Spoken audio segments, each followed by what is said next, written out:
Hello guys, कैसे हैं आप सब। मैं रोहित सिंह अपने YouTube channel Rohit chemistry classes में आप सभी का बहुत स्वागत करता हूं। और जैसा कि आप सभी को पता है, हम लोग थोड़ा रेगुलरिटी नहीं बना पा रहे हैं, उसके लिए हम क्षमा चाहते हैं। और जैसे जैसे समय बीत रहा है, हम रेगुलरिटी बनाने का प्रयास करेंगे। थोड़ा काम में समय व्यस्त रहते हैं थोड़ा। और हम लोग विलेन चैप्टर पढ़ रहे हैं, उसमें हम लोगों ने राउल्ट का नियम पढ़ रखा है। और लास्ट वीडियो में हमने आदर्श और अनादर्श विलेन पढ़ा था। और उसी में आगे हम लोग देखेंगे कि जो अनादर्श विलेन होते हैं वो दो तरह के होते हैं। एक तो वो होते हैं जो राउल्ट के नियम से धनात्मक विचलन दिखाते हैं, और दूसरे वे विलेन होते हैं जो राउल्ट के नियम से ऋणात्मक विचलन दिखाते हैं। ऐसे आपसे बोर्ड एग्जाम में क्वेश्चन पूछ जाते हैं। तो हम लोग उसी टॉपिक, जो लास्ट वीडियो आप हमारा देखिएगा, उसी के बाद इसको कंटिन्यू करना है। जो आदर्श और अनादर्श विलेन हम लोगों ने पढ़ रखा है, उसी में अनादर्श जो विलेन होता है वो दो तरह का होता है। एक ऐसा विलेन जो राउल्ट के नियम से धनात्मक विचलन दिखाता है, और एक ऐसा विलेन जो राउल्ट के नियम से ऋणात्मक विचलन दिखाता है। तो जल्दी से आ जाइए सभी लोग, वीडियो को लाइक कर दीजिए, चैनल सब्सक्राइब कर लीजिए। और प्लीज सपोर्ट आप लोग नहीं कर रहे हैं, सपोर्ट करिए। सब्सक्राइबर जो है आप लोग हमारे बढ़ाने का प्रयास करिए। आपके लिए हम बहुत अच्छा कंटेंट लाएंगे और बोर्ड एग्जाम तक आपको बिल्कुल जीरो से हीरो बना देंगे। ठीक है, आ जाइए हम लोग पढ़ना स्टार्ट करते हैं। राउल्ट के हेडिंग लगाएंगे हम लोग, राउल्ट के नियम से, राउल्ट के नियम से धनात्मक, राउल्ट के नियम से धनात्मक विचलन, राउल्ट के नियम से धनात्मक विचलन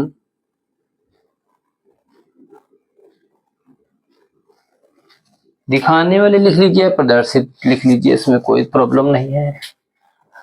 धनात्मक विलयन, धनात्मक विचलन दिखाने वाले या प्रदर्शित करने वाले विलयन। ठीक है, हम लोग पहले तो धनात्मक विलयन दिखा लेते हैं कि कौन से ऐसे विलयन जो राउल्ट के नियम से क्या करते हैं, धनात्मक विचलन प्रदर्शित करते हैं या दिखाते हैं। देखिए, राउल्ट का नियम पहले आपको दिमाग में होना चाहिए कि राउल्ट का नियम है क्या। राउल्ट का नियम ही पता होगा तभी हम ये सब चीजें को रिलेट कर पाएंगे, आपस में जोड़ पाएंगे। तो राउल्ट का नियम ये कहता है कि किसी निश्चित ताप पर द्रव द्रव विलयन के किसी घटक का आंशिक वाष्प दाब उसके मोल प्रभाज के क्या होता है, समानुपाती होता है। और यही नियम यहाँ पर लागू होगा कि यही नियम जो विलयन प्रदर्शित करेंगे धनात्मक विचलन, और कुछ होंगे जो नहीं करेंगे, ऋणात्मक विचलन प्रदर्शित करेंगे। तो देखिए, जो धनात्मक विचलन प्रदर्शित करते हैं विलयन, उनके लिए जैसा कि आपको पता है कि प्रत्येक घटक का, प्रत्येक घटक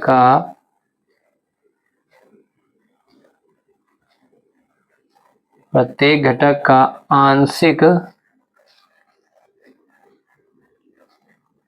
वाष्प दाब, प्रत्येक घटक का आंशिक वाष्प दाब उसके वाष्प दाब से, उसके वाष्प दाब से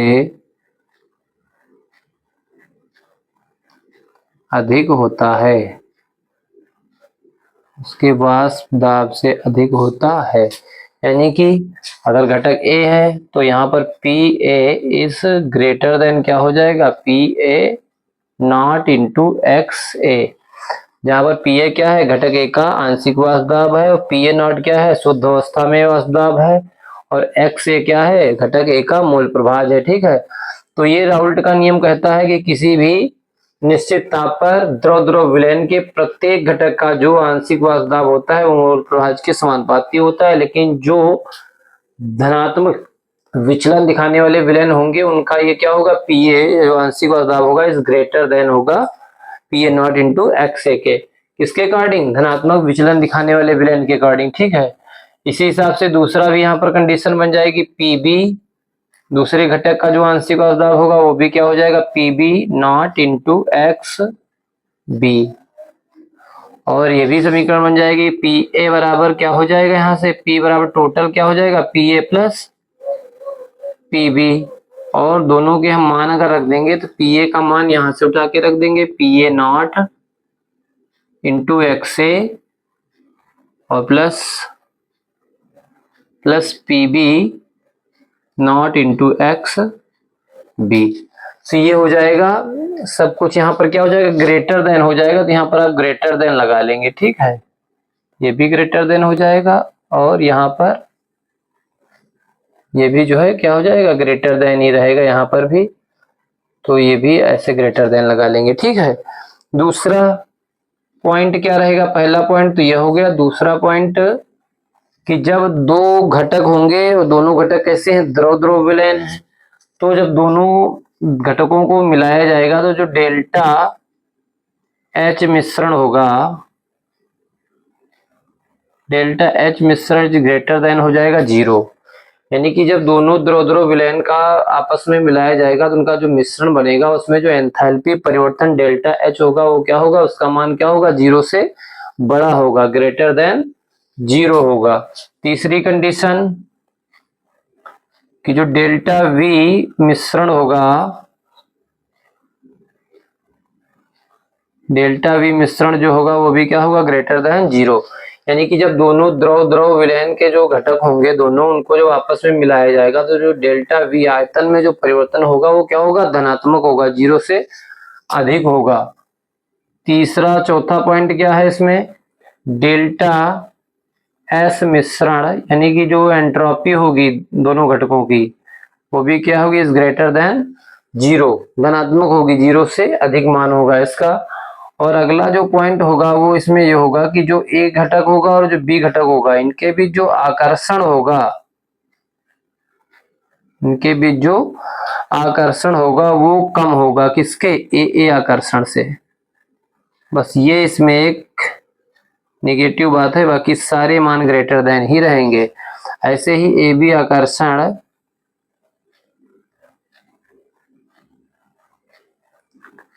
ऐसे ही AB आकर्षण जो हो जाएगा वो ग्रेटर देन हो जाएगा BB आकर्षण।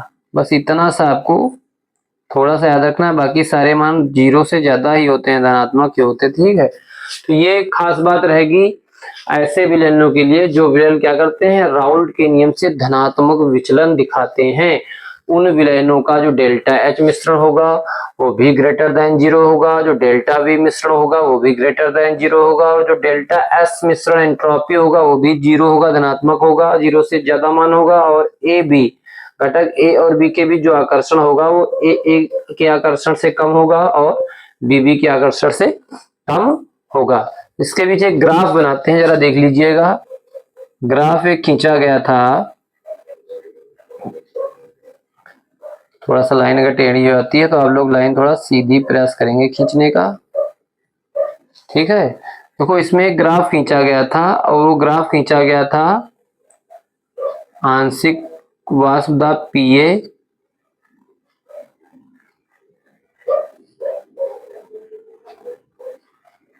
ठीक है, वाष्पदाब P के बीच, और ये जो खींचा गया था ये खींचा गया था मोल प्रभाज,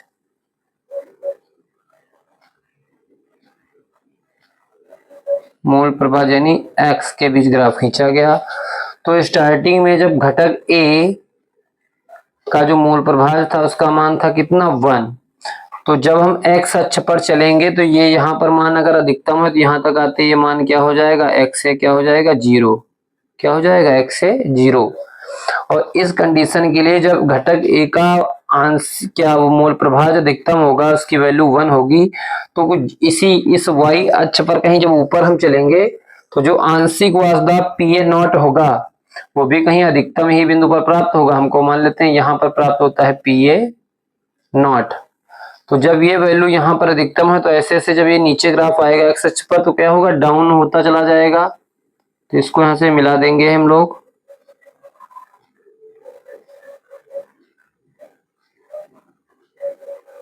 ठीक है, ये यहाँ पर मिला दिया। अब ये जो है घटक किसका, ए का, तो यहाँ पर हम लिख देंगे इस लाइन के ऊपर पी ए बराबर P A not into X A. अब जब दूसरा घटक हम लेंगे बी, तो जब एक उस द्रव द्रव विलयन में घटक ए अगर अधिकतम था तो बी क्या होगा, यहाँ पर जीरो होगा। और जब बी जीरो होगा तो एक्स अक्ष पर जब हम चलेंगे तो यहाँ पर कहीं एक्स बी का मान क्या होगा, अधिकतम होगा, यानी 1 होगा। कितना होगा, 1 हो जाएगा। तो जब जीरो होगा इसका मतलब यहाँ से स्टार्ट करेंगे जीरो से, इसका कोई अधिकतम बिंदु हमको यहाँ पर मिलेगा 1। देखो एक्स बी 1 है इधर, तो इधर ही कहीं इसका जो है पीबी जो होगा नॉट वो हमको मिलेगा। तो यहाँ पर हम लोग ऐसे लाइन खींच देंगे, कहीं यहाँ पर लाइन मिलेगी हमको पीबी नॉट की, ठीक है। और इस लाइन पर लिख देंगे पीबी बराबर PB not into X B, ठीक है। अब इस लाइन को हम मिला देंगे पीबी, ये जो पॉइंट है,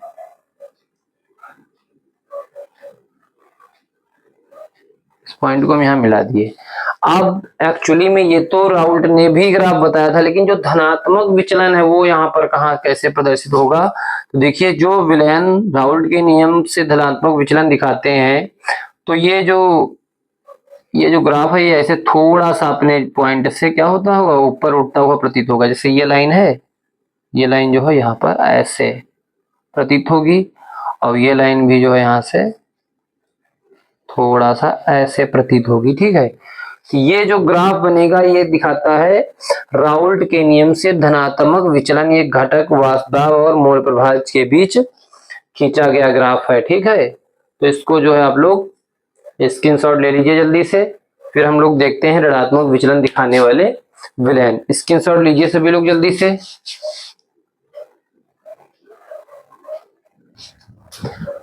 अब देखेंगे राउल्ट के नियम से ऋणात्मक विचलन दिखाने वाले यौगिक, ठीक है। तो यहाँ पर हम लोग लिख देंगे ऋणात्मक विचलन, राउल्ट के नियम से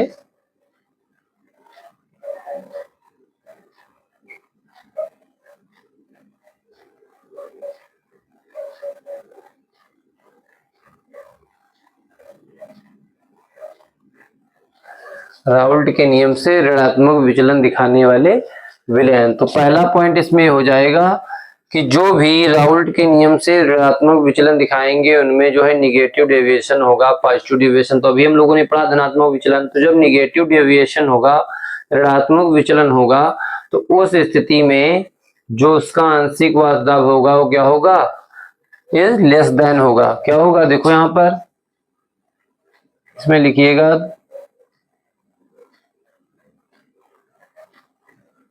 द्रव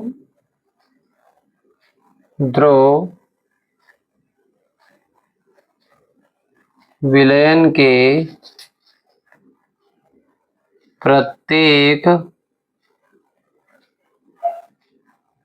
घटक का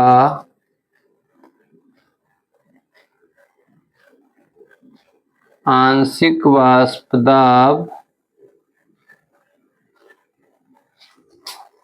उसके वाष्पदाब से क्या होगा, कम होगा।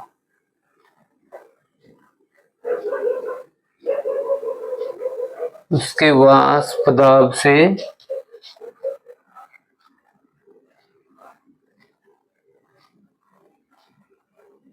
कम होता है।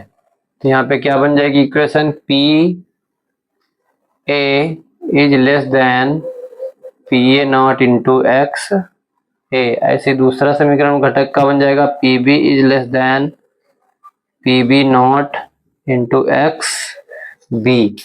और ऐसे ही ये बन जाएगा P is less than P A plus P B, और दोनों के हम मान अगर रखेंगे तो क्या हो जाएगा, P is less than P A not into X A plus P B not into X B. तो यहाँ पर राउल्ट का नियम फॉलो करेगा और लेस देन हो जाएगा। ऐसे ही दूसरा पॉइंट क्या बनेगा, डेल्टा एच मिश्रण इज लेस देन जीरो। अभी धनात्मक विचलन में क्या हो रहा था, ग्रेटर देन जीरो हो रहा था, जीरो से मान बड़ा आ रहा था। जब दोनों द्रव द्रव घटकों को मिश्रण बनाया जाता था, मिलाया जाता था, तो उनमें एंथैल्पी परिवर्तन जो होता था वो धनात्मक होता था। लेकिन यहाँ पर क्या होगा, जब दोनों घटकों को आपस में मिलाया जाएगा तो जो एंथैल्पी परिवर्तन है, ऊर्जा परिवर्तन होगा, वो क्या होगा, जीरो से कम होगा, यानी कि निगेटिव। जीरो से कम वैल्यू क्या होती है, निगेटिव होती है, तो निगेटिव डेविएशन दिखाएगा ऋणात्मक विचलन। तीसरा पॉइंट, डेल्टा वी मिश्रण, ये भी क्या हो जाएगा, इज लेस देन जीरो। आयतन में परिवर्तन भी क्या होगा, मिश्रण का शून्य से कम होगा, यानी ऋणात्मक होगा। चौथा पॉइंट ये, डेल्टा एस मिश्रण, यानी कि जो एंट्रोपी में भी जो परिवर्तन होगा वो भी क्या होगा, लेस देन जीरो होगा, ऋणात्मक ही होगा, जीरो से कम मान आएगा। जो पांचवा मेन परिवर्तन है वो क्या होगा, अभी उसमें पढ़े थे, ए बी आकर्षण इज ग्रेटर देन हो जाएगा ए आकर्षण,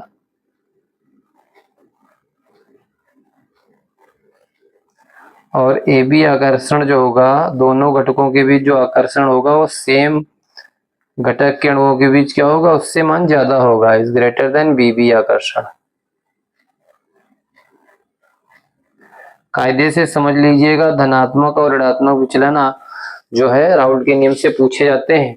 तो जब ये पॉइंट हमको पता चल गया तो इसमें एक ग्राफ खींचा गया, जैसे भी हम लोगों ने धनात्मक वाले में ग्राफ खींचा था वैसे यहाँ पर खींचेंगे ग्राफ। तो यहाँ पर जो है ये वाष्प दाब,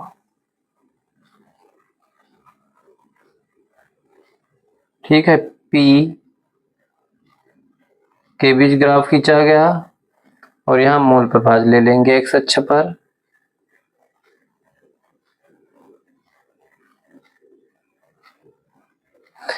तो वही कंडीशन, जब घटक ए एक्स ए का मान यहाँ क्या रहा होगा, अधिकतम रहा होगा, तो एक्स ए का मान यहाँ पर क्या हो जाएगा, जीरो, क्या हो जाएगा, जीरो। और जब एक्स बी यहाँ पर क्या हो जाएगा, जीरो, तो यहाँ पर एक्स बी हो जाएगा 1। जैसा भी पहले ग्राफ बनाए थे सेम वैसे ही ग्राफ बनेगा। अब यहाँ पर अगर एक्स ए द्रव द्रव विलयन में घटक ए का मान अगर अधिकतम है तो कहाँ, हमें यहीं पर कहीं पर इस पॉइंट पर जो है हमको पी ए नॉट शुद्ध अवस्था में इसका आंशिक दाब मिलेगा। और जब ऐसे आएंगे तो एक्स अक्ष पर डाउन होता चला आएगा, ये हमें जो है ऐसे प्राप्त होगा यहाँ पर, ठीक है। यहाँ पर तो इस पे लिख देंगे पी ए बराबर पी ए नॉट। एक्चुअली में धनात्मक, हाँ वो विचलन हम लोग दिखा रहे हैं उसमें हम पीछे ग्राफ में थोड़ा सा भूल गए, उसको रफ कर दिए हैं, वहां ग्रेटर देन लगा रहे थे, यहाँ लगा लेंगे लेस देन इंटू एक्स ए, ठीक है। और जब एक्स भी यहाँ जीरो होगा तो यहाँ पर कहीं एक्स भी हमको अधिकतम मिलेगा 1। ये ग्राफ ऐसे बना लेंगे, यहाँ से कहीं यहाँ पर पॉइंट मिलेगा पी बी नॉट का, और इस लाइन पर लिख देंगे P B is less than P B not into X B, ठीक है। अब देखिएगा इन पॉइंट को हम मिला देंगे दोनों, पी ए पी बी, क्योंकि आपको पता है क्या होगा यहाँ पर P is greater than less than P A plus P B. कुल जो वाष्प दाब होगा दोनों के आंशिक वाष्प दाबों से क्या होगा, जोड़ के योग के से कम होगा, ठीक है। अब एक्चुअली में ऋणात्मक विचलन दिखाएंगे, धनात्मक विचलन में हम लोग ऊपर डेविएशन दिखाते थे, ऋणात्मक विचलन में हम लोग नीचे से डेविएशन दिखा देंगे, गिरावट। तो इसमें जो है यहाँ से नीचे से ऐसे मिला देंगे, ठीक है, और इसमें भी ऐसे नीचे से, ठीक है। ये जो है ऋणात्मक विचलन दिखाएगा राउल्ट के नियम से। तो ये कुछ चीजें थी जो हम लोगों ने पढ़ा कि पहले राउल्ट का नियम क्या है द्रव द्रव विलयन के लिए, फिर होते कितने तरह के हैं, आदर्श विलयन और अनादर्श विलयन। और जो अनादर्श विलयन होते हैं वो दो तरह के होते हैं, एक तो वे जो राउल्ट के नियम से धनात्मक विचलन दिखाते हैं, और एक वे अनादर्श विलयन जो राउल्ट के नियम से ऋणात्मक विचलन दिखाते हैं। एग्जाम में पूछा जाता है कि राउल्ट का नियम क्या है, और राउल्ट के नियम से धनात्मक विचलन दिखाने वाले यौगिक जो है ग्राफ सहित स्पष्ट कीजिए, तो वहां पर आप बताएंगे, ठीक है। और इस तरह से आप तैयार करेंगे, दोनों को तुलनात्मक पढ़ेंगे, धनात्मक विचलन और ऋणात्मक विचलन को दोनों को एक साथ तुलना करते हुए पढ़ेंगे तो हमें पॉइंट याद रहेंगे। थोड़ा सा बस वहां पर परिवर्तन करना है, वहां चीजें ग्रेटर देन रहेंगी, यहाँ चीजें लेस देन होंगी। थोड़ा सा ग्राफ में परिवर्तन करना है, यहाँ धनात्मक होगा तो ऊपर से, निगेटिव होगा तो नीचे से उसमें दिखाएंगे गिरावट होते हुए। ठीक है, तो जल्दी से वीडियो को लाइक कर दीजिए सभी लोग, चैनल को सब्सक्राइब कर लीजिए प्लीज। मैं बार बार आपसे कहता हूं, आप लोग चैनल सब्सक्राइब नहीं करते हैं और लाइक नहीं करते हैं, आप ऐसे ही चले जाते हैं। ऐसा ना करिए, आपके लिए हम मेहनत कर रहे हैं और साल भर करते रहेंगे। आपके अच्छे मार्क्स 90 प्लस लाने का हम पूरा प्रयास करेंगे और पूरा हमें विश्वास है अपनी मेहनत पर कि हम ऐसा करके मानेंगे और आपके 90 प्लस मार्क्स आने ही आने हैं। हमारे चैनल से आप जुड़ जाइए, रोहित केमिस्ट्री क्लासेस, आपको बहुत कुछ सीखने को मिलेगा। बिल्कुल आप मानकर चलिए, आप जीरो से हीरो हो जाएंगे। कब हो जाएंगे ये आपको पता भी नहीं चलेगा, इस चीज का एहसास भी नहीं होगा कि कब आपको केमिस्ट्री बहुत अच्छे से आने लगी। So guys, thank you for watching this video.